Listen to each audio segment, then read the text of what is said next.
পুরো মধ্যপ্রাচ্য জুড়ে বাজছে এখন যুদ্ধের দামামা। বিশ্ব জানল ইরান কেবল এক প্রতিবেশী রাষ্ট্র নয়, বরং দেশটা এমন এক পারমাণবিক শক্তিধর দানব যার ধাক্কায় কেঁপে উঠতে পারে গোটা সভ্যতা।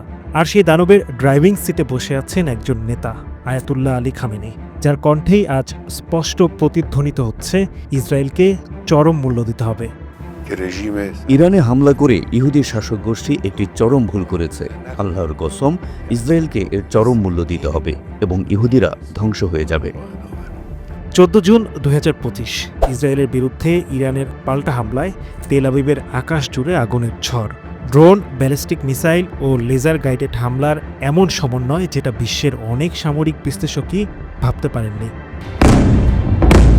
ইসরায়েলের আয়রন ডোম তাদের অহংকারের প্রতীক চূর্ণ বিচূর্ণ হয়ে পড়ে। রাতারাতি ইসরায়েলের একাধিক সামরিক ঘাঁটি কার্যত অচল। বিশ্ব দেখেছে যে দেশটাকে যুগের পর যুগ সন্ত্রাসবাদের উৎস বলে দমিয়ে রাখা হয়েছিল, সেই ইরান এখন দেখিয়ে দিচ্ছে জবাব কিভাবে দিতে হয়। আর এখানেই আসে সবচাইতে ভয়ঙ্কর সত্যি, ইরান এখন পরমাণু শক্তিতে পুরোপুরি প্রস্তুত।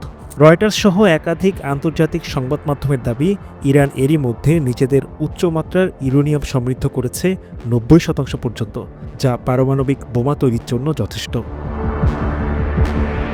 সোশ্যাল মিডিয়ায় ছড়িয়ে পড়েছে চাঞ্চল্যকর দাবি, ইরান আগামী কয়েক ঘন্টার মধ্যেই নিউক্লিয়ার অস্ত্রের পরীক্ষামূলক বিস্ফোরণ ঘটাতে পারে। আর এটাই সেই ঘোষণা, যে ঘোষণা শুনে নড়ে চড়ে বসেছে আমেরিকা, ন্যাটো, গোটা পশ্চিমা জগৎ।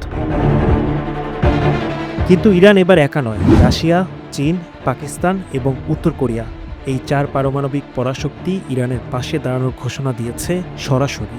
পূর্ব ও পশ্চিম এখন 2 মেরুতে দাঁড়িয়ে। এই বিভাজনের মাঝে উঠে এসেছে একটি মাত্র সত্য, ইরান এখন আর নিঃস্ব বা নিঃশব্দ কোনো দেশ নয়।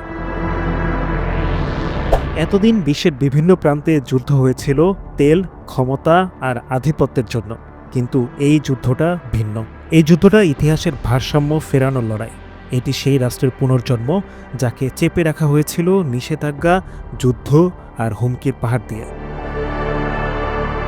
নেটিজেনদের মতে এই যুদ্ধ যদি আর থামানো না যায়, তবে এই যুদ্ধ শুধু ইরান আর ইসরায়েলের মধ্যে সীমাবদ্ধ থাকবে না, এটা হবে ইতিহাস বনাম আধিপত্যের যুদ্ধ। আর এই যুদ্ধে হয়তো শুরু হবে তৃতীয় বিশ্বযুদ্ধ।